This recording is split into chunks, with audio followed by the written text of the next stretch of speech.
Welcome back to MMA Al Dente. I'm here to talk about Javid Basharat versus Mateus Mendonca. This is a compelling matchup because these guys are both undefeated. Javid Basharat's 13-0, and he's 2-0 in the UFC.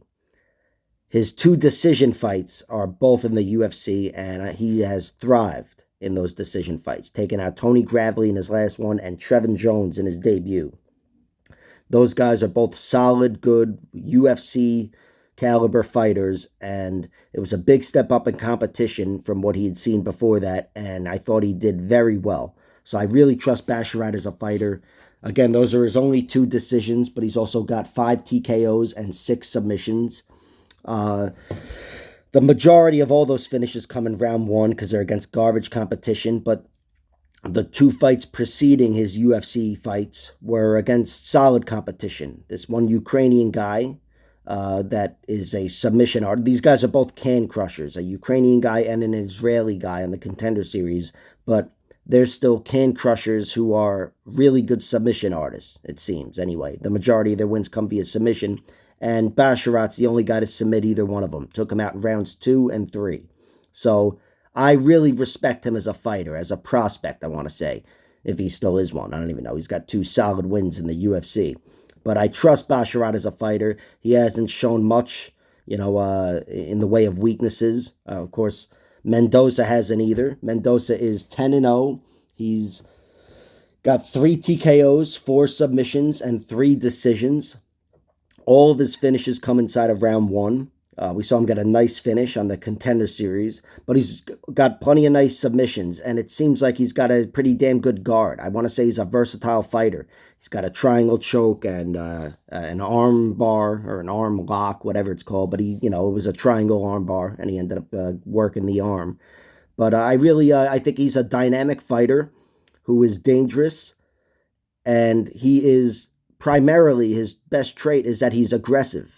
And I think that's going to lead to a lot more finishes, of course, but also I think it's going to make him a pretty damn good decision fighter because the guy's a grinder as well. When he's not fighting garbage competition and he's forced into a fight, he thrives down the stretch.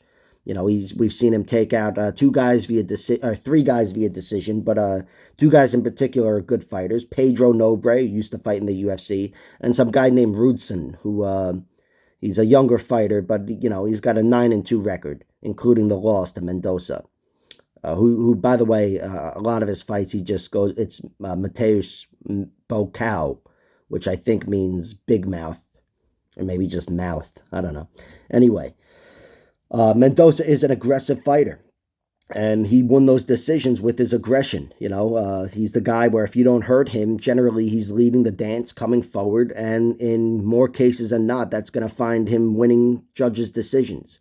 He's very aggressive, and when his takedowns aren't working for him, he will smother you against the cage. And his wrestling has held up. Not so much, again, when it fails him, he gets stuck in a clinch battle, but defensively, he's able to defend takedowns well against these, what appear to be better fighters, the best fighters he's fought. And he's been able to defend takedowns well deep into the fight and even kind of out hustle them and out muscle them in the clinch. So I think Mendonca has a lot of good qualities. Both these guys seem to have some intangibles, where they could both be excellent fighters. But I trust Basharat more. I absolutely trust Basharat more, and I do think if Basharat was to beat Mendonca, especially handing him his first loss, it'd probably be a finish. So that's my prediction, as Basharat gets him out of there. Yeah, call it round 2. I couldn't tell you if it'd be a TKO or submission. I guess I'd be more inclined to say submission, but I'm not going to discriminate when it comes to bets. I did bet on Basharat winning by finish at plus 140.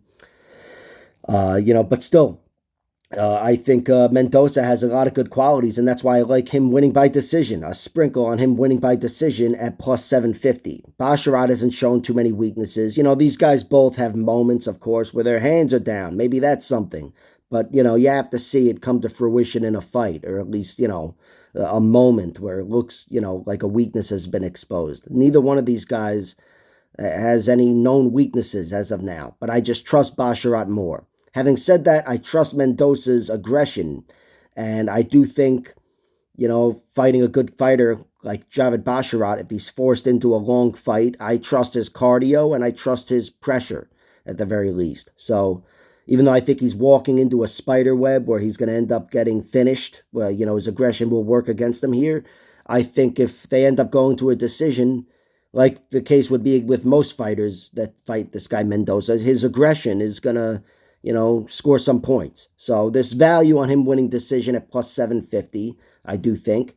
But my prediction and primary bet, is Javid Basharat wins via finish, round 2, submission, whatever. And I'll take that at plus 140 for him to win by finish anyway in any round. All right, that's it. Like, share, subscribe, all that horseshit. Check out my other videos and comment below letting me know whatever the fuck.